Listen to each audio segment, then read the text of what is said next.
हमने जब काम शुरू किया तो यहाँ पे लोग जनरेटर लगाते थे और उससे जो है ना इसी इलाकों को जो है ना पानी ऊपर लेके जाते थे। उनका तकरीबन 1 घंटे में जो है ना 1 से लेकर 2 लीटर जो है ना डीजल जो है ना जो 400-500 रुपए बनते थे वो खर्चा हो जाता था। उसको अगर आप ज़रब दे दे पर 6 घंटों से तो 15-20 हज़ार रुपए उनका खर्चा होता था पर डे। तो वो जो है ना इनका without any fuel, without any solar, without any diesel ये पंप ऑपरेट कर रहे हैं। ये पंप 10 टाइम्स पानी को अपलिफ्ट कर रहे हैं।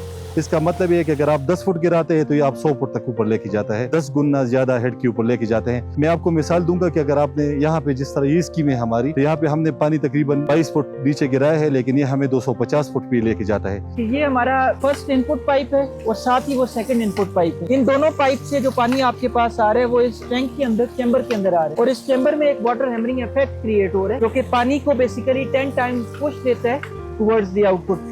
ये जो येलो पाइप आपके सामने नजर आ रहा है, ये येलो पाइप बेसिकली आपको पानी को आउटपुट लेके जा रहा है और तकरीबन 150 फुट ऊपर जो हमने टैंक रखा हुआ वहां तक ये पानी जा रहा है। दूसरा ये कि इस पे हमने जब पानी हम ऊपर लेके जाते हैं टैंक में स्टोर करते हैं, फिर उससे नीचे जब आता है तो इसकी जो ग्रेविटी है उसको इस्तेमाल करते हुए हमने यहाँ पे स्प्रिंकलर इरिगेशन भी लगाए हैं जो बिल्कुल कुदरती तौर पे ग्रेविटी से चलते हैं। उसके लिए भी कोई आपको पंपिंग उसकी जरूरत नहीं है, किसी फ्यूल बेस्ड पंपिंग की जरूरत नहीं है। इस पे इतना कोई खर्चा नहीं है। एक स्कीम अगर आप देख ले तो उनके चूंकि जमींदार खुद काम करते हैं तो ये उनको लेबर वाला खर्चा भी नहीं पड़ता।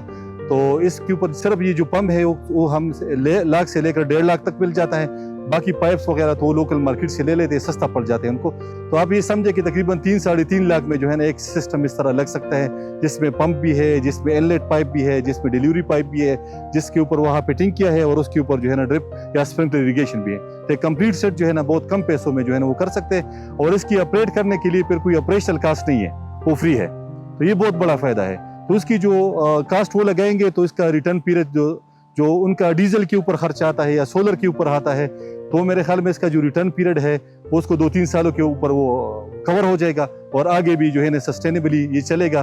कम से कम 15-20 साल तक ये पंप चलता है, कोई मसला नहीं। अगर मसला हो भी जाए तो खुद ही इसको ठीक भी कर सकते हैं। तो इसका सबसे बड़ा एडवांटेज ये है कि ये सस्टेनेबल है, लो कास्ट है, ऑपरेशनल कास्ट इसकी 0 के बराबर है, इसीलिए ये लोग इसको अडॉप्ट करेंगे। अगर इसकी ऑपरेशनल कास्ट होता तो फिर ये लोग इसको अडॉप्ट ना करते।